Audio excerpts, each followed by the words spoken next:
How do you feel about this cruel turn of events? A little down, I guess. Why so glum? Well, I just finished reading the latest Acme Novelty Library from Chris Ware. Oh. Chris Ware's work always makes me a little glum too. It's not a criticism of the work, per se. It was very moving. Then why are you dour? When I read well-constructed comics about soul-crushing things happening to believable characters, it makes me question what we're doing here. What do you mean?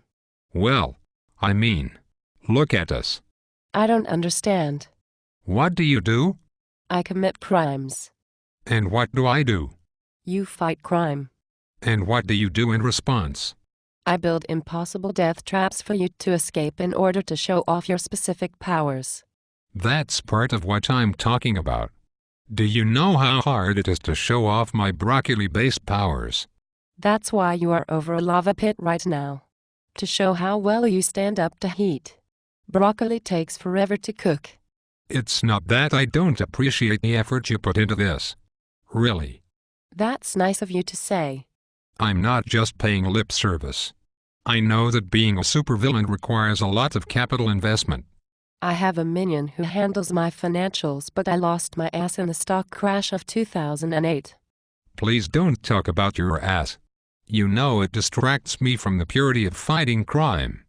But people find the sexual tension between us exciting, don't they? I suppose they do. But that doesn't really take our feelings into account, does it? Please, Broccoli Lad. Don't go there. We did a mini-series on this already back in the 90s. I remember the holochrome variants like it was yesterday. We were so young. Wait, what does any of this have to do with Chris Ware? In the latest installment, entitled Lind, Ware uses the framework of one self-contained comic to tell the story of a man's entire life. So? Well, it feels like we've been doing pretty much the same thing over and over for years. Are you saying you want to break up with me? OMG, zero lady. Of course not. At this point, you are the only villain who anyone will pay money to see me do battle against. That's not true. What about the Colossus dummy bag? He doesn't need me to sell comics anymore. Most people think of him as being one of the spangly spirit's arch foes these days.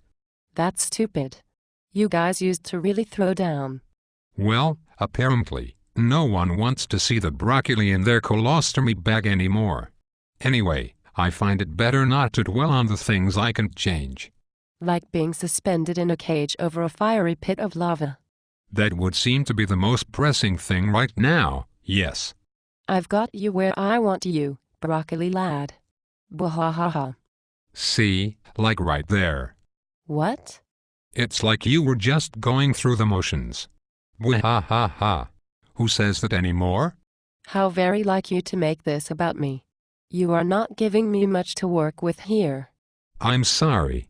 I was just thinking about the end of Lent when the main character is dying. Why did that part stick in your mind? I mean, other than the fact that I'm about to kill you. Ware breaks out of his normal claustrophobic layout style and does this really scary section in all white and red. The lines are wild and uncontrolled.